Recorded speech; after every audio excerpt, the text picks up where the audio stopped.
Crime is often thought of as distant, something that happens on the news, in far-off cities, or to people we'll never meet.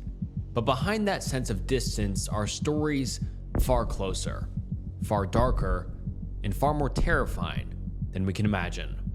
Some of these cases reveal the hidden dangers within ordinary homes.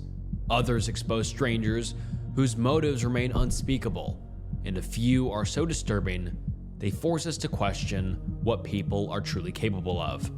Today, we're getting into some of the most terrifying true crime cases ever recorded. This video contains disturbing content and is made for educational and entertainment purposes only, and is not for everyone. Viewer discretion is strongly advised. And if you'd like to see more stories like this, make sure to like the video and subscribe to the channel. It helps me keep making videos like this. Thank you. Let's begin. The Conch Shell Murder. New Bedford, Massachusetts, nestled along the sparkling coast of Buzzards Bay, is an idyllic American city with a thriving community. Located an hour's drive from Boston, this historic whaling town, popularized by famous literary works like Moby Dick, wears its history openly. Murals of harpoons and ships stretch across the red brick walls. The houses of old whaling captains line quiet streets, elegant but a little haunted. Today, artists slip in and out of storefront galleries. College kids spill out from artesian coffee shops. The fishing industry still hums, loud and proud, and the heartbeat of New Bedford is indelibly tied to the sea. In 2001, Rose Mary Moniz, affectionately known as Rosie, then 41, was sitting at home. She was born into a fishing family. Her father was a foreman in the industry and was well known on the waterfront. Her mother was a packer and trimmer at a nearby factory. He and his wife would frequently take their 6 children on trips to New Hampshire or to Disney World. Rosie was known in her community as a kind, gentle woman. Even as a girl, she would befriend the outcasts, the people no one else wanted to socialize with. That same spirit guided her through adulthood. She defended the underdog, trusted easily, and never had a harsh word for anyone. A devoted homemaker and single mother, she lived a simple, quiet life. She hosted yard sales, baked cakes to welcome new neighbors, and cooked meals for anyone who was sick or in need. She found joy in helping others, and in her own small comforts, like scratch tickets and cigarettes. On the outside, they seemed like the perfect, happy family. But unfortunately, things were about to change, and afterwards, their family would never be the same. On March 23, 2001, Rosie's father, Alfred Cunha Jr., arrived at her home to take her to a doctor's appointment. The front door was unlocked. Upon entering, he came across a grisly scene. Her purse was tipped over, and all of her belongings were scattered over the floor. Money was missing. Panicked, he looked for his daughter, and in the bathroom laid Rosie. Bruises marked her face, lacerations, and her hair was caked in blood. At first, he believed she'd taken a terrible fall. Within minutes, police and paramedics arrived, but it was too late. She was already gone. Investigators combed the house, and what they discovered made one thing clear. This was no accident. 3 objects, a fire poker, a cast iron kettle, and a decorative conch shell, revealed what had truly occurred in the early morning of March 23rd. She had been bludgeoned to death. At first, police assumed it was a robbery gone wrong, but something didn't add up. The doors and windows showed no sign of forced entry. No scratches on locks, no broken glass, nothing ajar. Neighbors reported hearing nothing. No screams, no running, no struggle, and that left only one chilling conclusion. Rosie Mary Moniz must have known her killer. But who could it be? Someone close enough to enter without suspicion, someone she trusted enough to let in, or at least someone she knew well enough to unlock the door for. The list was terrifyingly short. The thought that the danger had come from within her own circle was shocking, This wasn't some crazed maniac looking for cash.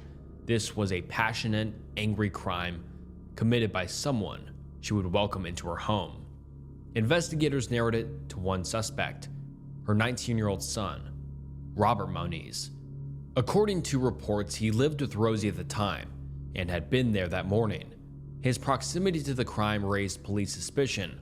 He had ease of access, and when dealing with familial homicide, it's not uncommon for children to use blunt force weapons, especially if the crime was influenced by past abuse or complex family dynamics. The presence of 3 murder weapons and the graphic assault on Rosie led investigators to believe this was a crime of passion.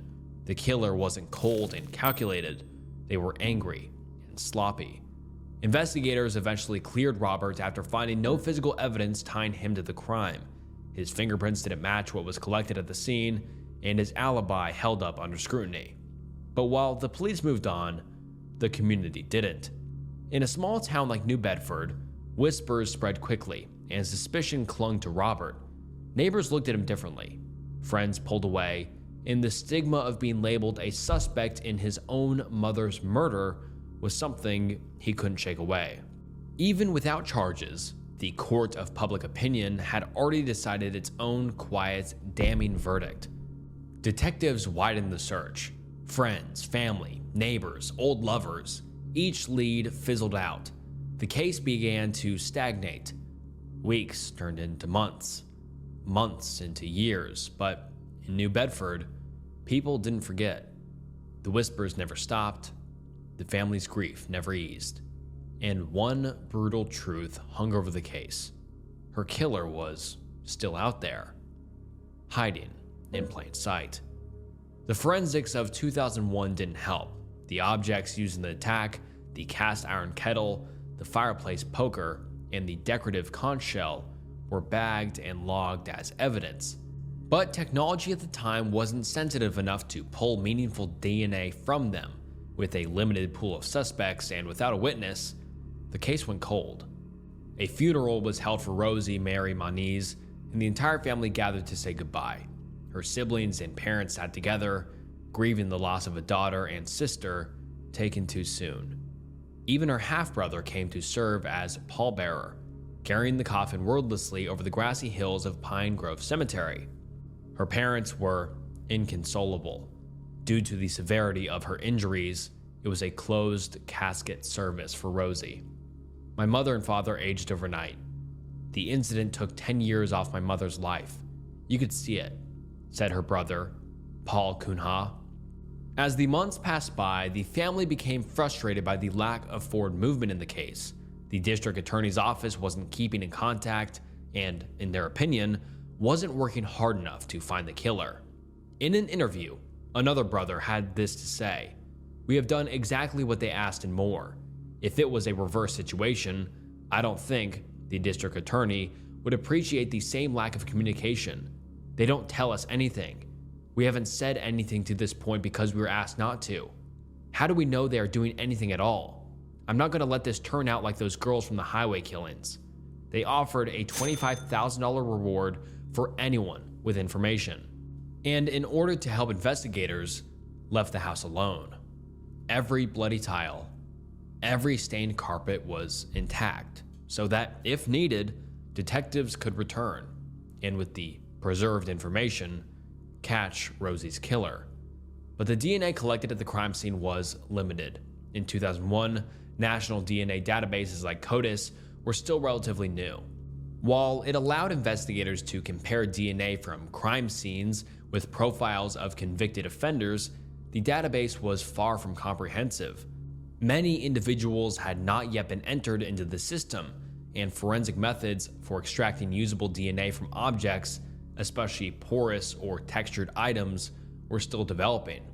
Even when evidence was carefully preserved, the technology of the time often couldn't detect the tiny traces that modern labs can now amplify. For Rosie's case, that meant the most promising forensic clues sat dormant, unable to lead police to her killer.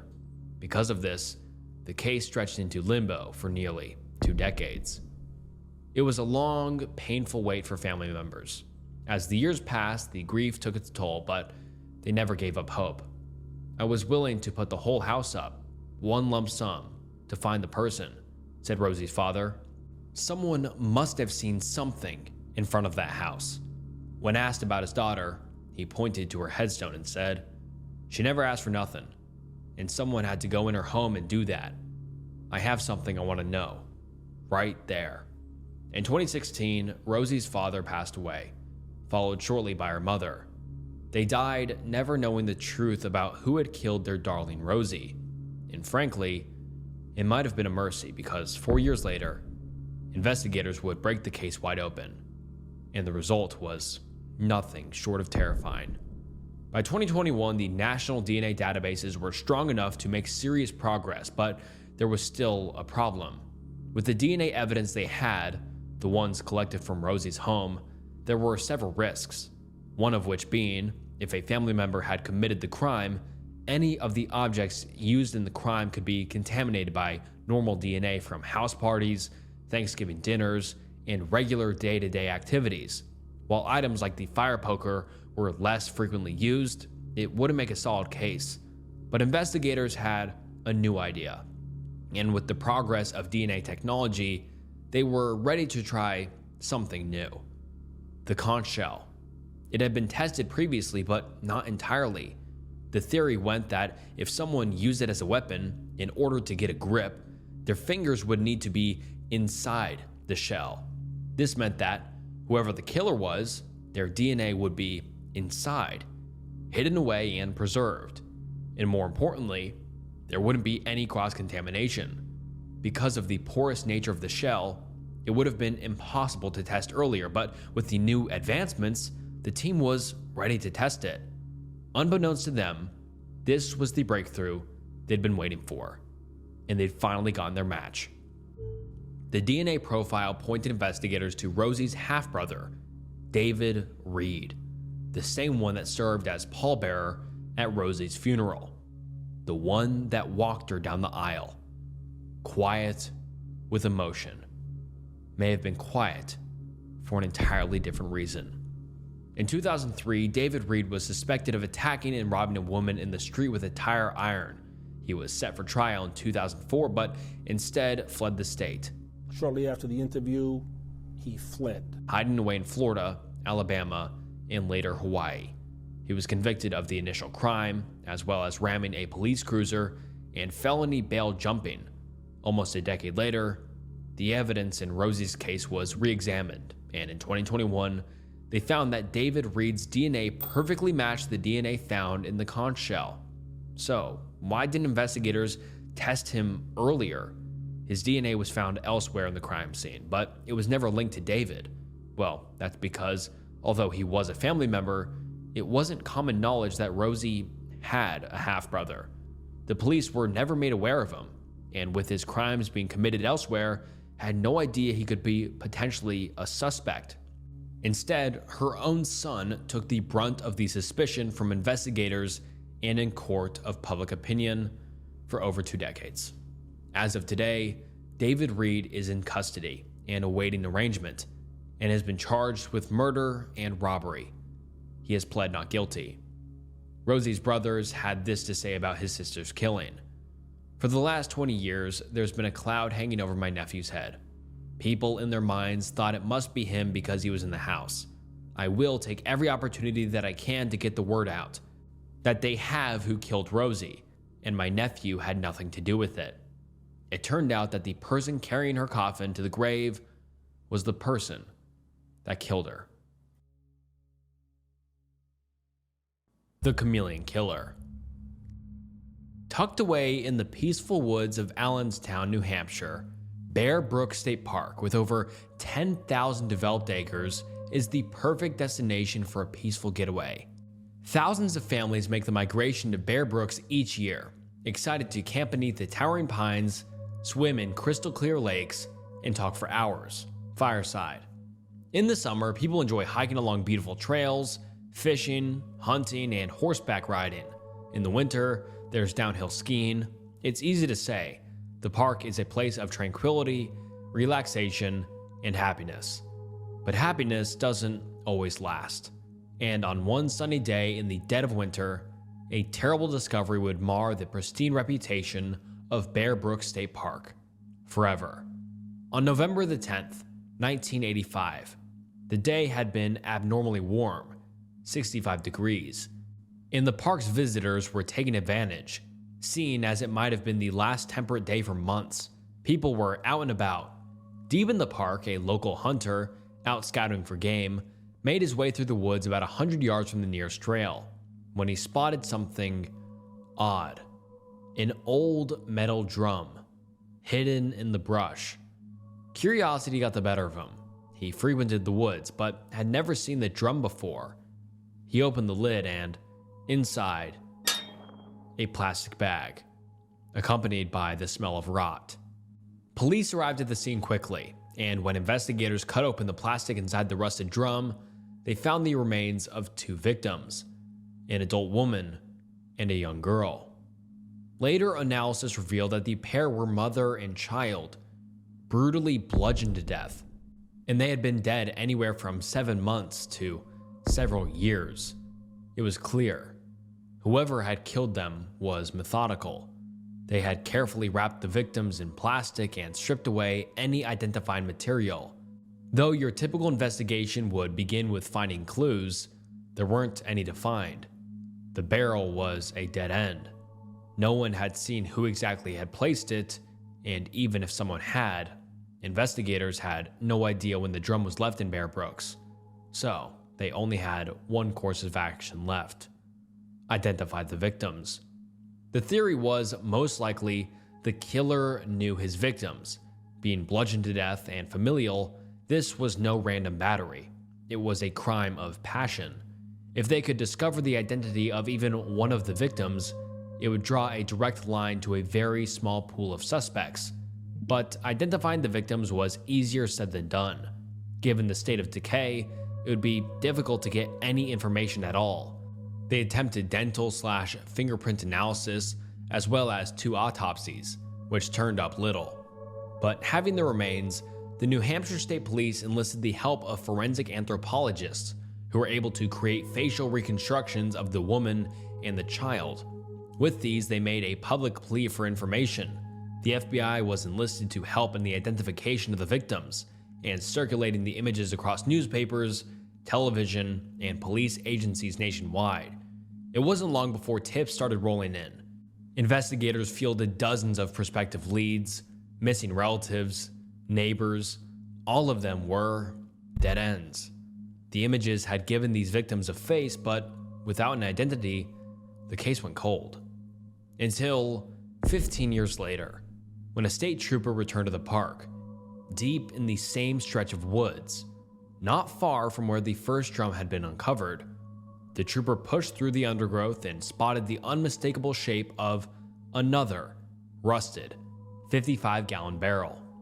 At first, he thought it might have been an overlooked piece of debris left behind from the original investigation.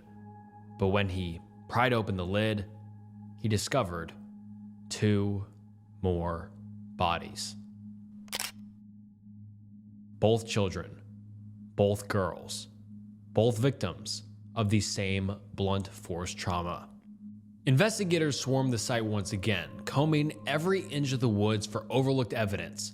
They searched for clothing fragments, personal effects, anything that might identify them, but just like the first barrel, the killer had been meticulous. The girls were wrapped tight in plastic, stripped of identifying items, and sealed away. 2 autopsies were conducted, and although DNA analysis was still in its infancy, the medical examiner could at least conclude one harrowing detail. 3 of the victims were related. 1 mother, 2 daughters, but the 4th victim, a baby girl, wasn't. This seemed odd to investigators. An entire family brutally murdered and 1 unrelated baby girl? Genetically, she had nothing to do with the other victims, but something had to connect her to the murders. There had to be another factor at play. With renewed urgency, the New Hampshire State Police turned once again to forensic artists and, this time, the National Center for Missing and Exploited Children. New, More lifelike reconstructions of the victims' faces were created, this time digitally, using computer models to sculpt the faces and broadcast nationwide. Flyers were distributed, television segments aired, and the case entered missing persons databases across the country. But the result was heartbreakingly familiar. Leads poured in, but none were solid. They'd need to wait for new technology to emerge. By 2010, DNA technology had reached a turning point. For years, the Bear Brook case sat motionless, the remains too degraded and fragile to yield reliable answers. But new methods were beginning to change that. Scientists had developed techniques called mini STRs, which could pull information from shorter strands of DNA, the kind more likely to survive in old, damaged bones.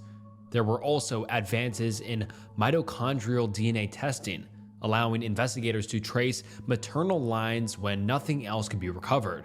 In 2017, with stronger DNA profiles, they were able to upload the profile to public genealogy websites like Ancestry or GED Match. And finally, after 35 years, they got a match. By comparing the middle child's DNA profile with living relatives, they were able to identify her as 11-month-old Sarah McWaters. Once she was identified, the other victims, being close relatives, were also identified. Her mother, Marlise Honeychurch, and older sister, Maria Vaughn. All three had been reported missing 3 decades earlier. But what about the fourth victim? Well, she would turn out to be the most crucial identity of all, because once they had it, the full horrible story unraveled, and it was more convoluted and horrifying than anyone could predict. So, what happened? Well, to explain the Bear Brooks murders, we have to go back and look closely at the night the family first disappeared. And stay with me because this story is about to get absolutely demented. Let's go back to November of 1978, La Puente, California. Marlise Honeychurch, then who was 24, had been married twice and had 2 children, Sarah McWaters and Maria Vaughn. Sometime that year, she had met an older man who had become her boyfriend.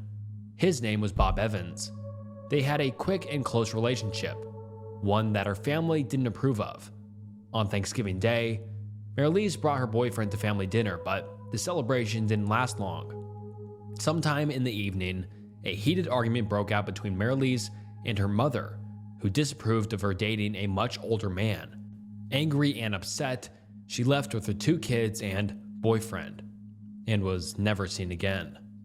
But something was wrong with this picture. Bob Evans.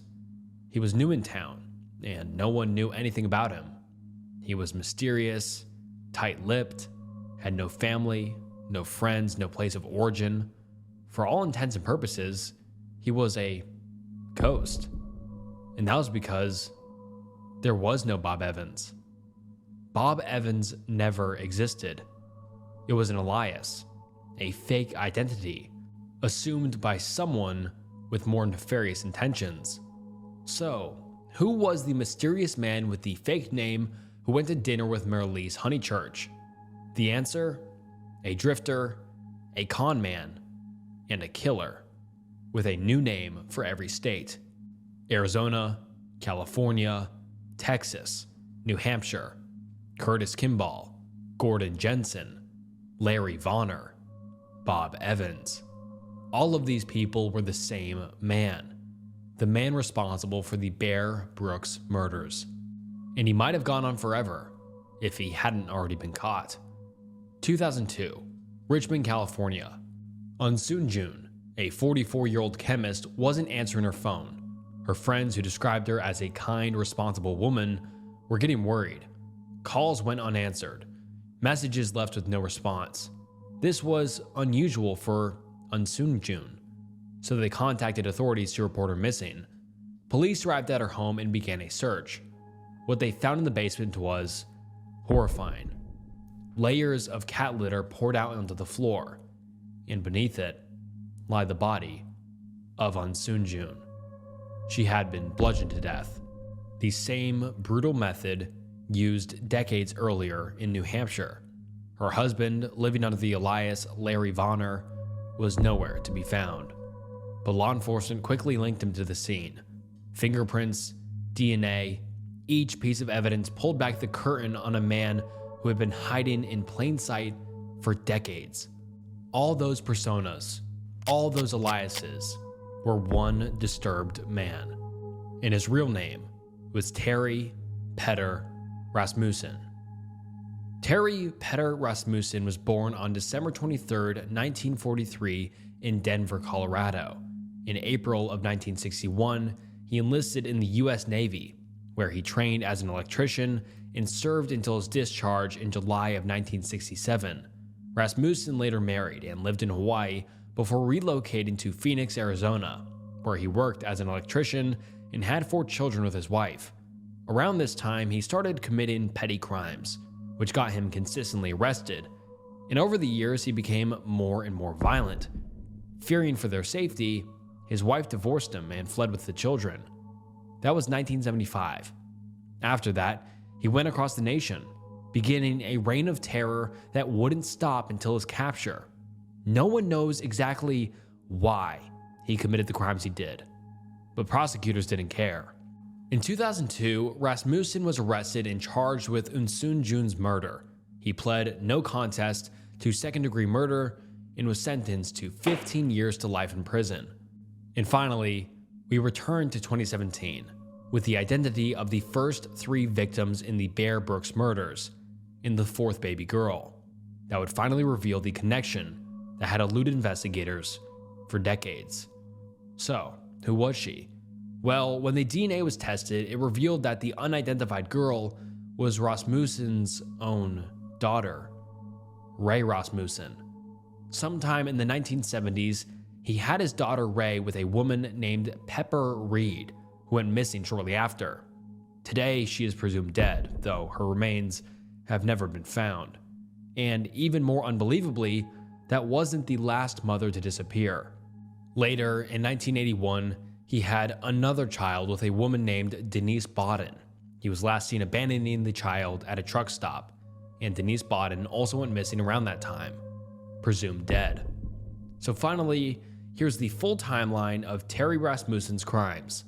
The 1975 murder of Marilise Honeychurch and her 2 daughters, Sarah McWaters and Maria Vaughn, as well as the murder of his own daughter, Ray Rasmussen. These were the Bear Brooks murders. Then he is also responsible for the 1976 disappearance of Pepper Reed, the 1981 disappearance of Denise Bodom, and finally, the 2002 murder of his second wife, Unsun Jun. Unfortunately, he would only see justice for the murder of Unsun Jun, as he died in prison in 2010. But the damage he left behind, the lives he stole, the families he destroyed, and the missing persons will linger on for decades to come. Terry Rasmussen was an expert manipulator. He used deception to lure his victims in a familial sense of safety, and once they were lulled, he would reveal the person he really was, a cold, calculated monster. The Bear Brooks case finally gave names, faces, and lives back to the victims and their families. Through the tireless work of investigators who unraveled this convoluted mess of crimes and lies over several decades, these innocent women and children were finally given the respect they deserved and can rest peacefully knowing their killer, even to some degree, has faced justice. The Lake Bodom Murders. Nestled in the dense Nordic forests of Espoo, Finland, lies a picturesque lake known as Lake Bodom. 15 kilometers north of Helsinki, the calm waters, wooded shores, and rocky terrain make Lake Bodom an undeniable beauty. It's a popular destination for swimming and canoeing, and most who have visited would say it's the most peaceful place on earth. When in 1960, 4 teenagers were deciding on a place to take up camping, Lake Bodom seemed like an ideal destination. The group consisted of, and excuse my pronunciation, Mila Bjorklund, who is 15 years old, Anya Maki, who is 15 years old, Sepho Boisman, who was 18, and Nils Gustafsson, who was 18. They arrived at the campsite on Saturday, June 4th, 1960, bringing their motorcycles and setting up a single tent. The temperature was perfect for socializing and enjoying the outdoors. They were two couples, boyfriends with girlfriends, enjoying a summer's day together, laughing and having fun. For the girls, a little swimming, enjoying the scenery. For the boys, the same, with a little added roughhousing and time to admire their company. They had been friends for years, and this day was one of many days spent together. But their peace wouldn't last for long. On Sunday the 5th, June 1960, at around 11 a.m., a local carpenter named Esko Johansson was walking the perimeter of the lake when he noticed a collapsed tent, its canvas slashed, blowing in the wind. When he approached, the full horror set in. 4 bodies lay scattered across the campsite. It looked like the group had been attacked by a bear. Gaping wounds, slashed torsos, bloodied clothes, and 3 campers dead. But one of the campers was still breathing. Nils Gustafsson. He was barely clinging to life, found lying on top of the collapsed tent. His face was battered almost beyond recognition, his jaw broken, and he had a concussion. Blood poured from his wounds, and his shoes were missing. Despite his injuries, he had somehow survived the night of carnage that had claimed his friends. Authorities quickly arrived on the scene. They took Gustafsson to the hospital where he was stabilized, but the police were left with a nightmare. Upon inspection, it was clear that the victims weren't slashed. They were stabbed and beaten. This was no bear attack. It was a triple homicide. The scene was chaotic. The tent had been slashed open from the outside, as if someone had attacked blindly, striking at whoever was inside. Belongings were scattered, shoes, clothes, wallets, yet curiously, nothing of real value had been stolen. The victims' motorcycles remained untouched. Watches and money were still present. Maila Bjorklund's injuries were especially brutal, stabbed and bludgeoned far more times than the others. She was also undressed from the waist down. To investigators, it looked personal, frenzied. Most of the attack, it seemed, had been directed at her. And the murder weapon was nowhere to be found. No knife, no blunt object, nothing. Whoever murdered these poor teenagers had vanished back into the forest, leaving nothing behind. Police needed to look for clues, and fast. Being an outdoor crime scene, the collection of evidence and quickly was crucial. Wild animals, high tides, and shore winds could disturb any evidence left by the killer, so they called in the military for assistance, and shortly thereafter, soldiers arrived to help them search.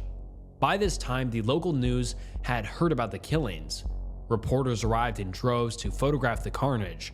Curious locals came to view the spectacle, and all of this business contaminated the crime scene.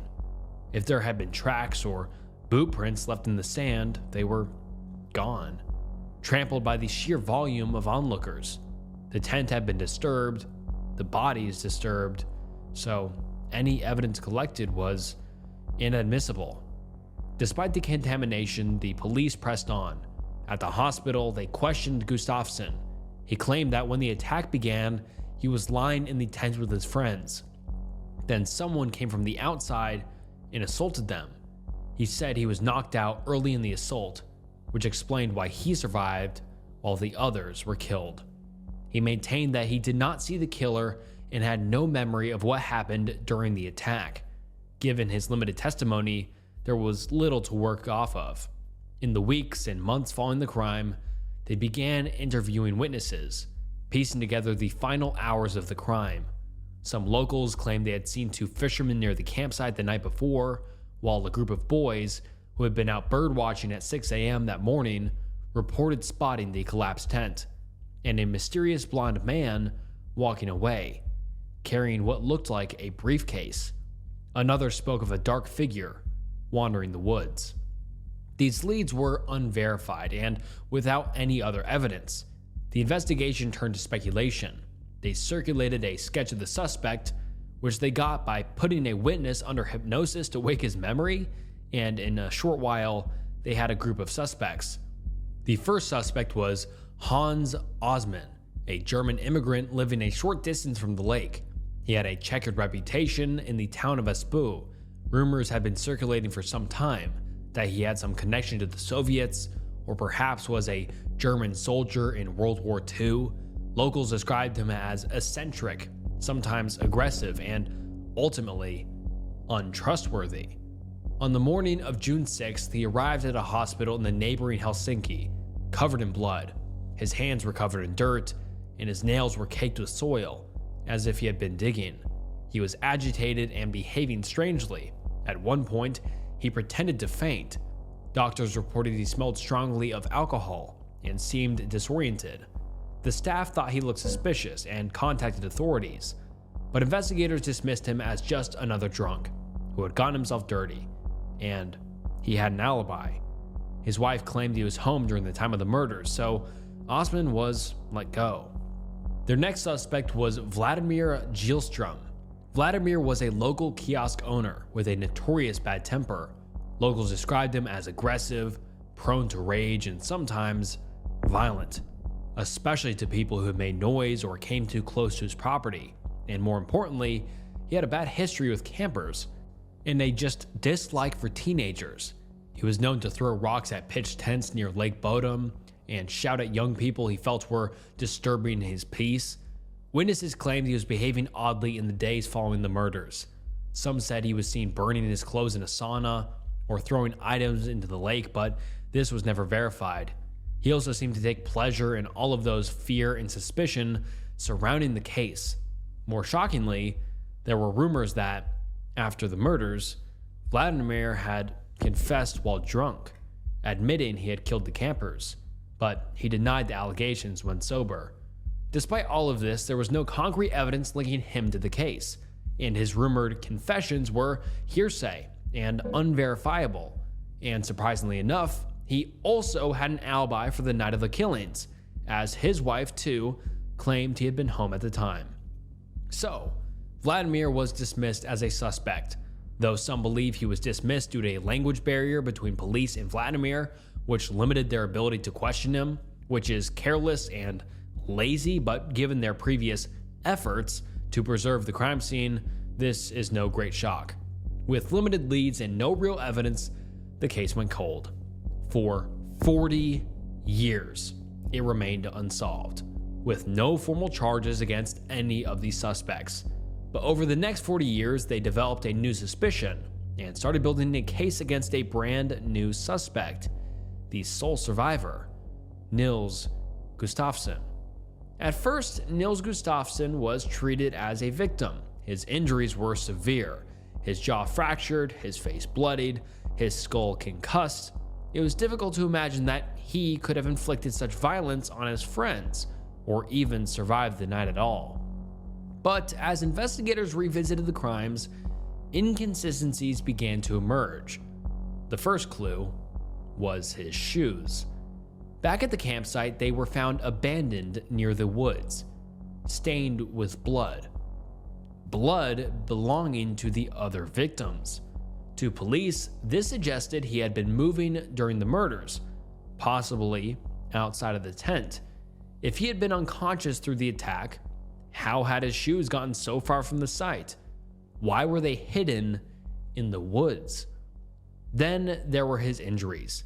Doctors noted that while they did look dramatic, especially his swollen, battered face, they weren't necessarily like the injuries sustained by the murder victims. In fact, they looked more like a beating than an attempted murder.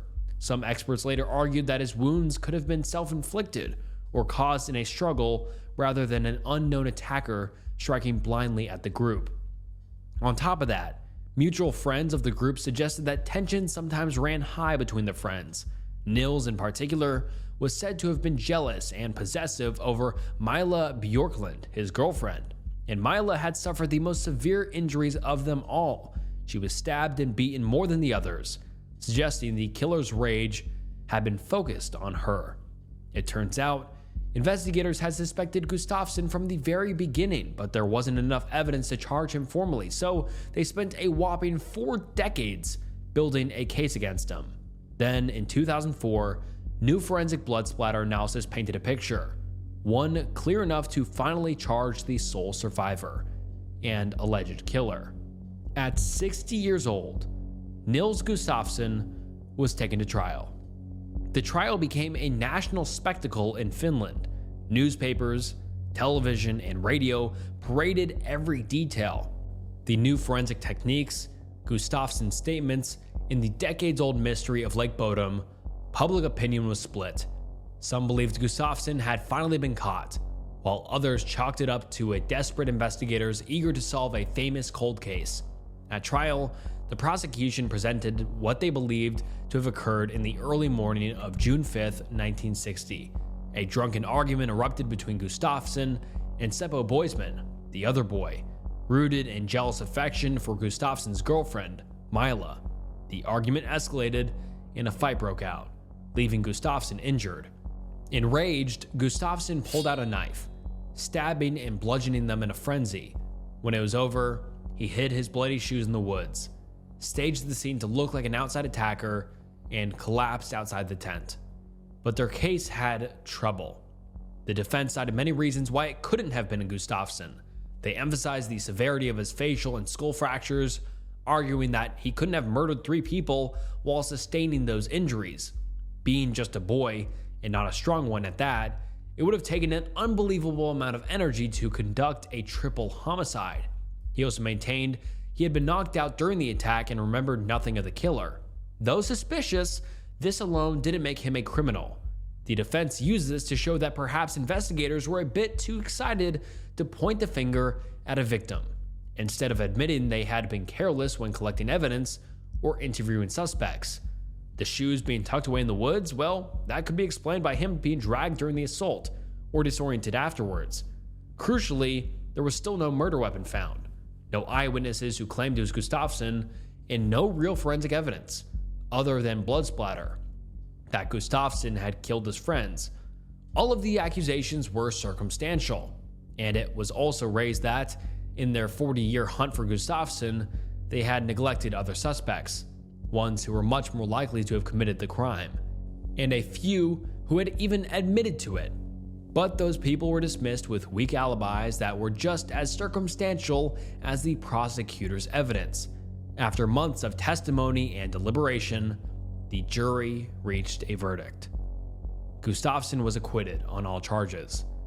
Despite decades of speculation, suspicion, and analysis, there was no definitive proof that Gustafsson had killed his friends.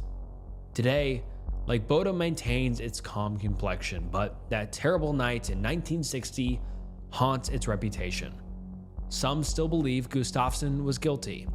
Others argue that the real killer walked away that night, and though he might have been one of the suspects, police incompetence and their insistence on Gustafsson meant they would never be caught. To this day, it remains one of Finland's most infamous and chilling unsolved crimes, and a terrifying reminder that some victims never do find justice. Thank you so much for watching. This was Snook, and I'll see you next time. Bye.